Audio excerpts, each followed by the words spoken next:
Communication is an Art. I'm Pam Lippett of Pamela Lippett Communications. I am a speaker, a communication strategist, a coach, and now a podcaster. If this is the first time you're listening to one of my episodes, welcome. And if you're coming back for more, a double welcome, because hopefully you liked some of the content you heard and you're back for more. You'll see new episodes most weeks. I try my best, as well as some special episodes with guests as we dive into what makes for successful communication, both personally and in the workspace. So expect a short form from me, about 10 to 15 minutes at most, enough so you can get in your car and go. If you've got questions, feel free to reach out. And again, you can find me at Pamela Lippett on LinkedIn. That's where the best place to find me is. So now on to today's episode.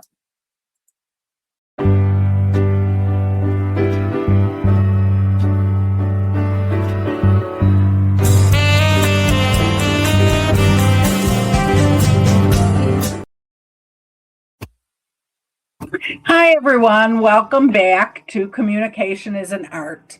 I had a totally different podcast scheduled to go up this morning, but I was on a Zoom call Monday night, I guess, and I just have not stopped thinking about it, have not stopped, like, it's circling through my brain of what a leader should look like and shouldn't look like. And I will tell you, so it was a condo meeting. Well, so enough said, right? But it was a condo meeting where everybody could come and give their opinions. Apparently, I didn't know that because I followed the old protocol where you ask to speak and are granted some time. So that's what I did. And then I signed in, and it was just, there's a Hebrew word for it, a balagan, which means a clouded mess. Think Snoopy and his who's in Charlie Brown, where the tumbleweed follows behind him. That's what the meeting was like. And about 20 minutes in, I joined a few minutes late. I said, who's chairing this meeting? Who's the president? And someone said, without their face on, I am. You know, I'm the president. I didn't know because I wasn't at the annual meeting. And I said, but you have to take control of this meeting. Someone needs to. This is just such a mess. And her response was, and I know she'll never listen to this, so I'm fine saying this. Her response was, these are adults. I don't need to train them how to speak.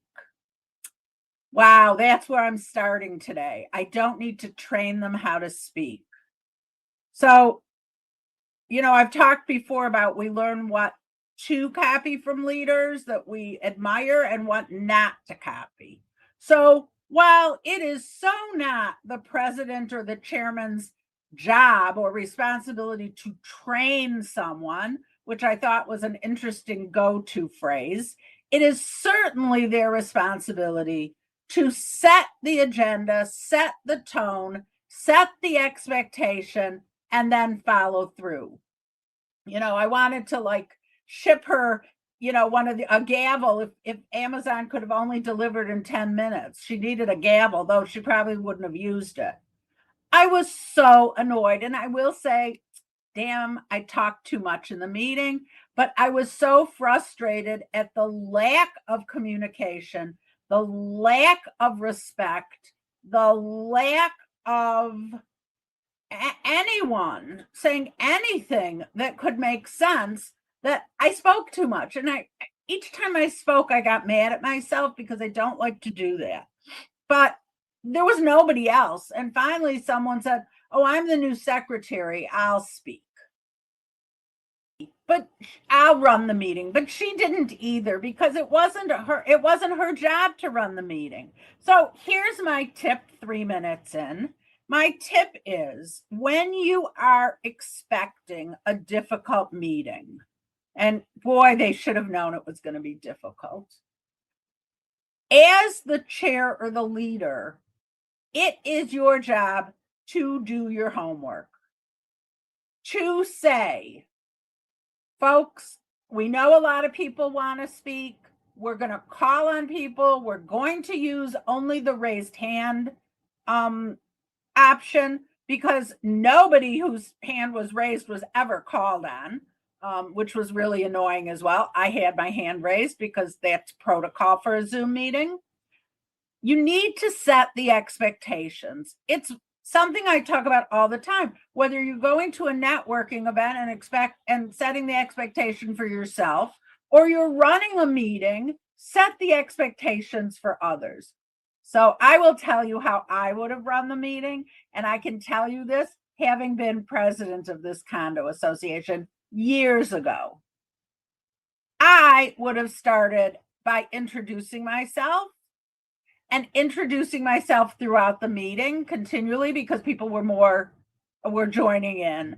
And I would have said, now we're having an open format meeting, and that's great. There are a few people who let us know in advance they had topics to bring up, and we're going to start with them. And then we're going to see how the time runs. So in the future, if you haven't requested to speak, that is the protocol. Set the expectation. You can't just jump in and scream at people. And we are going to have a civil meeting, and we're going to respect each other, and we're going to cooperate. And through those things, we are going to succeed over the next hour of community conversation. I would have, as you noticed, limit the time. I would have said, as you saw, the email that went out said that any topic is only open for 15 minutes. That means we can have a minimum of 4 topics today. So I have the timer on, and we are going to follow that to be respectful to each other. That's how I would have started the meeting. To be honest, I got off the meeting before it ended. I had had enough. It was the end of a work day, end of a Monday. So who wanted to really be on this call anyway? But I really, really tried to control and ask. And so it's interesting, because I'll tell you why I had asked to speak. I have been looking for some documents for well over a month. I've emailed, I've called, I've put things in the portal, and I've never gotten a response.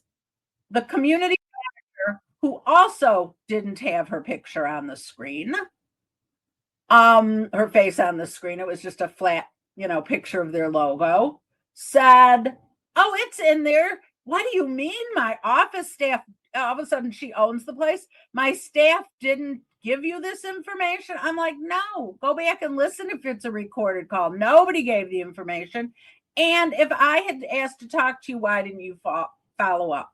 So she told me supposedly where it was. So, me, while I was on this call, I opened my other screen and I opened the portal and I said, "Excuse me, it's not there." And she said, "Well, it has to be. Something's wrong on your end." I said, "Nothing's wrong on my end. Check the permissions." Well, lo and behold, the permissions were wrong. And in the morning, the information was up and available. But do you think I got something saying, "Oh my, thanks for letting me know, and it's fixed now, and let me know if you have any other questions"? No, I did not.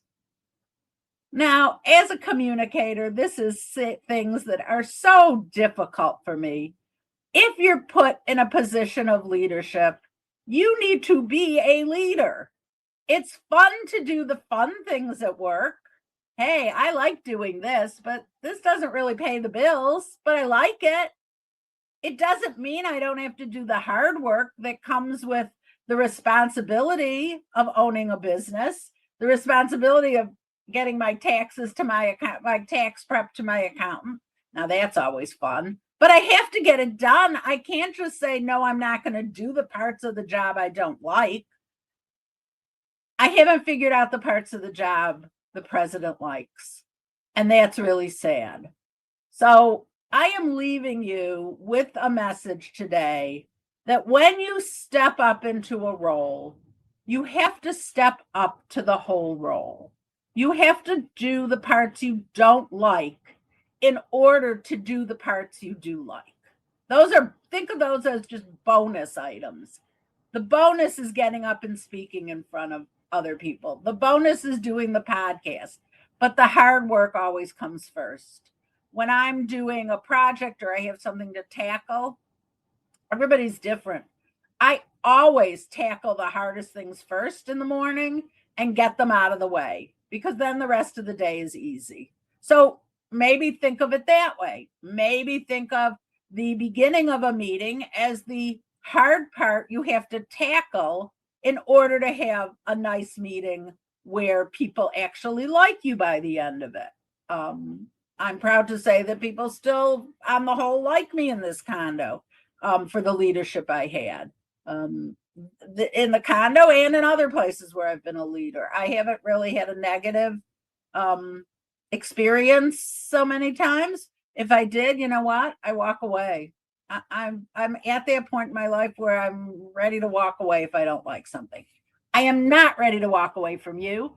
I am ready to continue giving you tips on communicating and helping you to be the best version of yourself. Get the hard stuff out of the way and enjoy the rest of the stuff. So that's my message. That's today's Communication is an Art.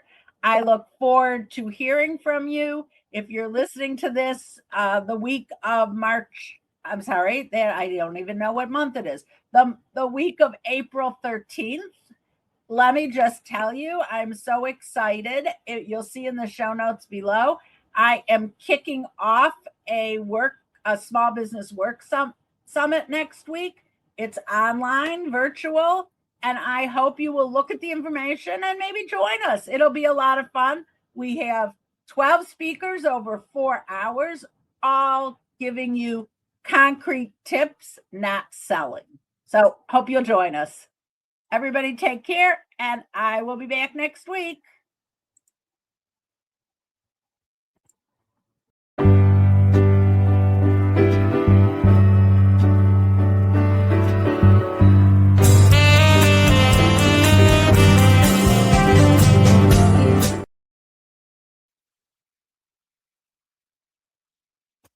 Podcast. I hope you found something interesting in it. I wanted to share with you a new offering from my company, Pamela Lippitt Communications. I'm actually offering a communications audit. So who is this for? It's for a company, a nonprofit, where there's new leadership, new board members, or new senior hires who may not be up to speed and are seeing different things when they're looking at different pieces of paper, because really it's the new people who are really diving in and looking at things. It could be because you have new programs or new clients or new services, and you want to give them a consistent message about your company. It may be that people are asking the same questions all the time. That means you should be answering it in your materials so they don't have to ask. And it's also if you're seeing internal frustrations among your team. Maybe they don't have the right materials they need. So if you're interested in a communications audit for your company, I am giving a bonus for anyone who mentions hearing this on the podcast. Not only will I do a communication audit of your materials, but I'll also come in person or via Zoom and meet with your team to go over all the materials as we start and as we finish to make sure everyone's on the same page. So with that, shoot me a text or an email if you're interested, and I am happy to reach out and discuss how your communications can be smoother, more concise, and lead to more business. Thank you.